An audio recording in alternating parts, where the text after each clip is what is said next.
very clearly and loud that Speaker Martin Romualdez is corrupt. Ano ang basis mo? Ano ang basis ko? For saying that. Firstly, his so una sa lahat yung connection niya kay Zaldico and yung connection din niya kay President Marcos. Hindi siya, kasi there are many forms of corruption. Iba-iba ang mga pagkakaintindi natin sa corruption. At para sa akin, corruption by incompetence is equal to corruption by theft or by actual malicious intent. So kung corrupt siya dahil nagnakaw siya ng pera, edi corrupt siya doon. Pero kung corrupt siya dahil hinayaan lang niya tayo manakawan ng pera, like dang billion, that's also a form of corruption. Kasi siya yung nasa posisyon na yun, tapos hindi niya pinigilan yung mga congressman na nagnakaw ng 100 billion. Either way, dapat siyang makulong dahil doon. Bakit pati si presidential son, Congressman Sandro Marcos? Actually, kilala ko si Sandro Marcos.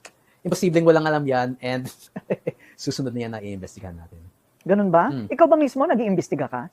May legal team ako, tapos may mga ibang congressman din akong part ng reformist bloc namin na nag-contribute din ng mga alam nila. Tapos yung mga iba din, mga dating supporters ni Marcos na gusto nang lumaban sa kanila, nakita na palubog na yung Marcos administration. Kasi, well, to be perfectly honest, nakita mo naman yung nangyayari sa military na ngayon. Posibleng anytime magkaroon na ng people power at matanggal.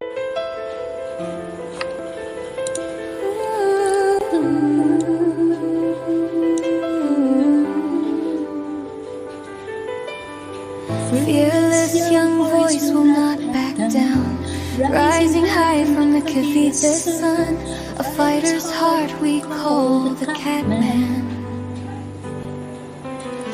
No more back to bleed small, cutting weight that breaks us all. In this law, the greedy will fall.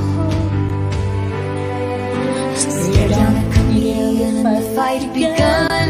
Flash with pain and bend his gun.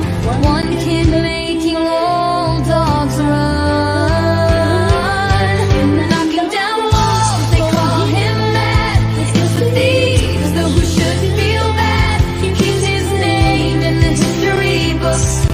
One warrior against the chamber of crooks.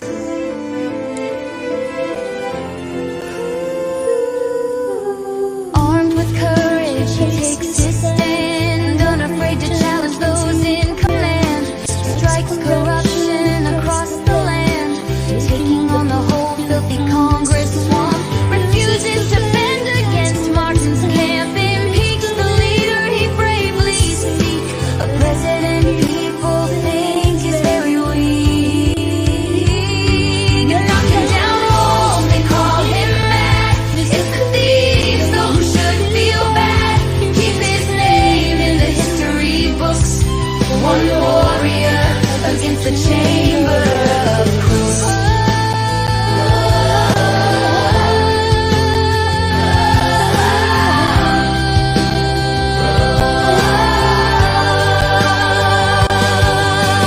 Bravely calling for people power. All must step up on that hour. Rejecting lies, he'll lead the fight. Zombies in Congress will fear the light. A young man whose courage is real. God bless his crazy iron will. A brilliant mind with balls of steel. Knocking down walls, they call him mad. It's the thieves, those who should feel bad. Keep his name in the history books. One warrior against the chamber of crooks. Knocking down walls, they call him mad. It's the thieves, those who should feel bad. Keep his name in the history books. One warrior against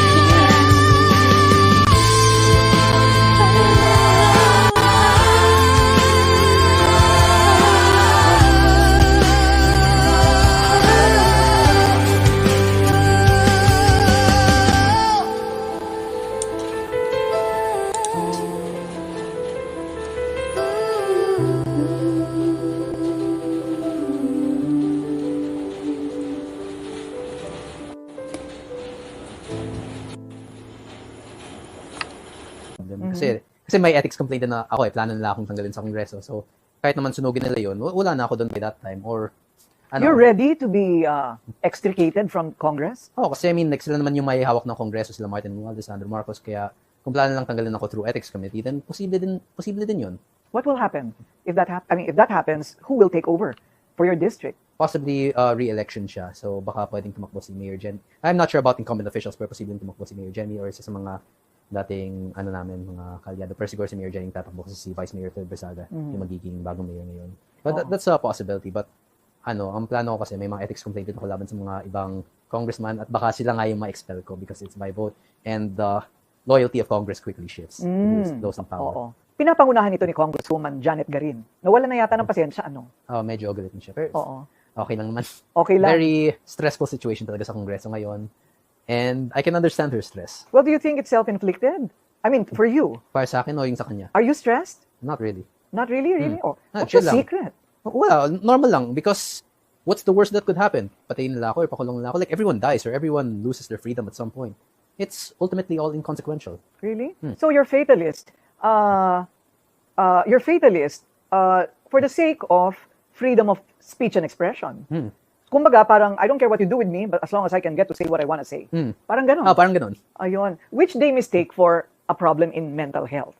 Siguro naisip nila yun because I'm very eccentric and iba talaga ako kumilos, iba ako mag-isip.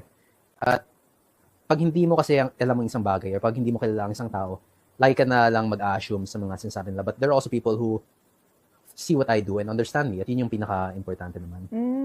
Vet clinics. Pag nabalik lahat ng pondo ng DPWH, may pondo na for everything because it's like hundreds of billions of pesos is a lot. Hindi lang siya yung isang program lang or that's if you compare it, for example, yung CHED sa magkano ba yung budget nila? Mga 30 billion per year, estimated 30 to 35 billion if I remember correctly.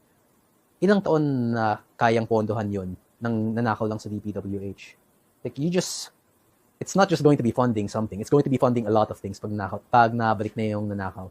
And that's why we have to bring justice to Zaldico and Martin Romualdez. And maybe even Sandro Marcos, yung mga iba pang na-implicate sa flood control, everyone. And feeling mo you'll stay long enough in Congress to see that happen? Or it doesn't matter, as long as you see it happen? Well, if I die or if I'm removed, then the next generation will carry on my fight against corruption.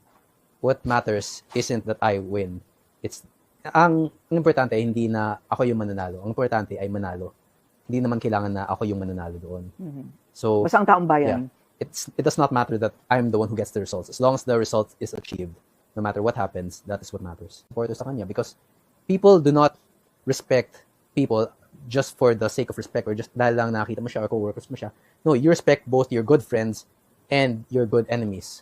So pag malakas yung kalaban, may respeto ka sa kanya. Kung malakas yung kakampi mo, may respeto ka sa kanya. Pero kung simpleng tao lang na hinahayaan ng lahat ng nangyayari at nanonood lang, nakikinig lang, you do not respect that kind of person because what is that type of person doing? So dahil sa kinalaban mo yung malaking tao, parang naging malaking tao ka na rin. Parang nisip nila na, this person is an adversary to Speaker Martin Romualdez. If there is, kung sakaling may, yung hindi na kayang kalabanin, kinalaban ko, kaya inisip nila na ganun kalakas din ako. And we won. That's the funny part. We won. Ngayon, nag-resign na siya, tapos yung DOJ na pinapatawag na siya sa Blue Ribbon, may hearing na din siya. We actually won. That's the craziest thing about it. And it didn't even take a week kasi September 8 ba yun? September 9 nung sinabi kong kailangan investigahan si Martin Romualdez. Less than 1 week, nag-resign na siya. And now, less than 1 month, pinapatawag na siya sa Blue Ribbon Committee. So that's, hindi lang, yung respect nila, yung support nila sa akin, hindi nag-umpisa yun nung sinabi kong kailangan investigahan si Martin Romualdez. Doon umpisa yun nung nag-resign siya. Kasi doon nila nakita na if I could do it, then they could do the same thing. If they see a great injustice in Congress, pwede din nilang labanan at makakakuha sila ng results from that. Kasi lagi nang iniisip na, ba't ko laban si Martin Romualdez? Matalo lang ako. Or But just for the sake of balance, sinabi naman ni Speaker na yung dahilan kung bakit siya bumaba sa pwesto. No? Hindi natin alam kung yun talaga yung katotohanan, but he did say that it is really to maintain unity and to maintain peace. And parang it was symbolic, yun ang sabi niya. And that he is ready to answer all the questions of the Blue Ribbon Committee. Well, he is correct in that. It's to maintain peace because he's the one bringing the chaos into our country. So tama nga, kung ma-maintain yung peace pag nawala siya, ibig sabihin siya yung nanggugulo sa peace natin. And naiintindihan din naman niya yun. So that's very good. He understands that he's a liability to the Marcos administration. At baka yun yung ikasira ni President Marcos. Baka yun nga yung maging cause of people power pag nanatili siya as House Speaker. Problema ngayon si Boji Lee, parang bagong Romualdez lang din naman, pero mas tahimik lang. Mas tahimik lang. Kasi under Romualdez din yun kaya hindi natin masyadong pagkakatiwalaan. Pero wala pa namang ginagawa si Boji D na palagay mo kahinahinala or disagreeable? Well, firstly, Deputy Speaker siya at wala siyang sinabi. He was completely silent during the whole flood control anomaly issue. So, yun pa lang, isang malaking, na yun, red flag na talaga yun. Kasi, nasa position ka nun, di ba? Isa kang Deputy Speaker, you're one of the closest, you're one of the most powerful people in the House of Representatives, tapos wala kang sinabi na nahimik ka lang habang naalaman ng taong bayan na nanakawan sila. Thank you for watching. Please like, share, and subscribe. God bless.